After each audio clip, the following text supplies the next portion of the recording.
तो नमस्ते प्रणाम स्वागत बा रउआ सबके राइटर केपी राज के चैनल पर। और सब बताइए आप सब कैसन बानी। उम्मीद करते रउआ सब भी बढ़िया होखब, अच्छा होखब। तो रउआ सबन खातिर लेके आ गए बनी बिल्कुल ज़बरदस्त ब्लास्ट, बिल्कुल खतरनाक मैटर, पति पत्नी के पारिवारिक संग बिल्कुल लोकगीत लेके आ गए रउआ सबन खातिर। बिल्कुल नया composition hit matter, blast matter भाई। अगर वह एकरा के बढ़िया म्यूजिक बनवा के बढ़िया से दिल से गायकी कही तनी तो 100% बाकी गाना और मार्केट में ब्लास्ट करी। कहे से कि फीमेल मैटर हो भैया, आजकल फीमेल मैटर गर्दा करता। ऐसे पहले रुआ सबन से कहल चाहब कि अगर रुआ गायकी में इंटरेस्ट बा आ गायकी में कदम रखले बानी, गायकी रुआ का पसंद बा और रुआ का बढ़िया बढ़िया मैटर नहीं मिलत, बढ़िया गाना नहीं मिलत, बढ़िया से तुकबंदी नहीं मिलत, बढ़िया से म्यूजिक नहीं मिल पाओ तो रुआ अगर हमारा चैनल पर आ गए बन तो रुआ सबके निराश भइले के जरूरत नहीं है। काहे से कि रुआ सबन खातिर हम एक प्रकार के सॉन्ग लिखिले, हिंदी होके चाहे भोजपुरी होके, चाहे रुआ कोनो भी ट्रैक पर भोजपुरी गाना लिखवा सकिले। आर्केस्ट्रा संग, लव संग, बेवफाई संग, पूर्वी, निर्गुण, भजन, लोकगीत, लयदारी, रंगदारी, जातिवाद संग, चाहे वो अपने मनपसंद के कोनो भी गाना लिखवा सकिले, वो बिल्कुल उचित चार्ज पर।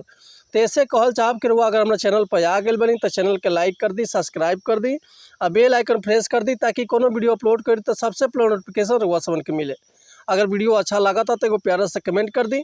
चलिए देर ना करते हुए आज के मैटर देखल जाए कैसे बा, का एकर लय बा, का एकर धुन बा, ई रुआ सबन के हम गा के बताओ। तो उम्मीद करते रुआ सबके बेहद पसंद आई। तो चलिए देखिए आज के गाना कैसे बा। कि गहिल जिंदगिया संवरे हो, पवले बानी निमन घरे हो, भागे गईल मोरे जागी, मिलल सैया जी सुनर हो। ए सखी पूछाऊ के ना कमी बा हो। कि गहिल जिंदगिया संवरे हो, पवले बानी निमन घरे हो, भागे गईल मोरे जागी, मिलल सैया जी सुनर हो। राखेले हमके नजर के सोझा अजोर बाड़े हो, हम तो तर गईनिया के ससुरा में सैया गोर बाड़े हो।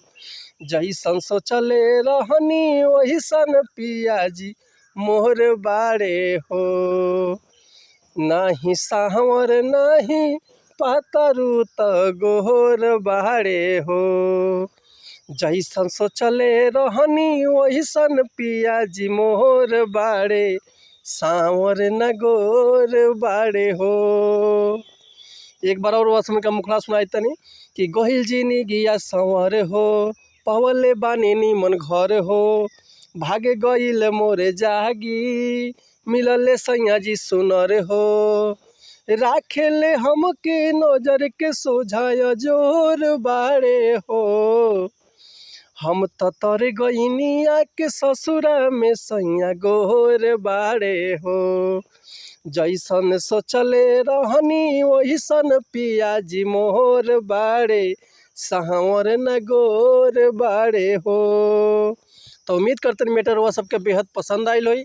अगर ये गाना के रुआ फुल लिखवाल चाहतनी तो डिस्क्रिप्शन में हमारा कॉन्टैक्ट नंबर बा, व्हाट्सअप नंबर बा, तो रुआ कॉल कर सकिले, व्हाट्सअप कर सकिले, रुआ के बिल्कुल उचित चार्ज पर फुल गाना मिल जाए। एक और बात रुआ सबसे कहल चाहब कि अगर हमारे गाँव में कोनो मिस्टेक होता तो भी क्षमा चाहतन, ऐसे कि हम गायक ना ही रुआ सबन के खाली बता सकिले, समझा सकिले।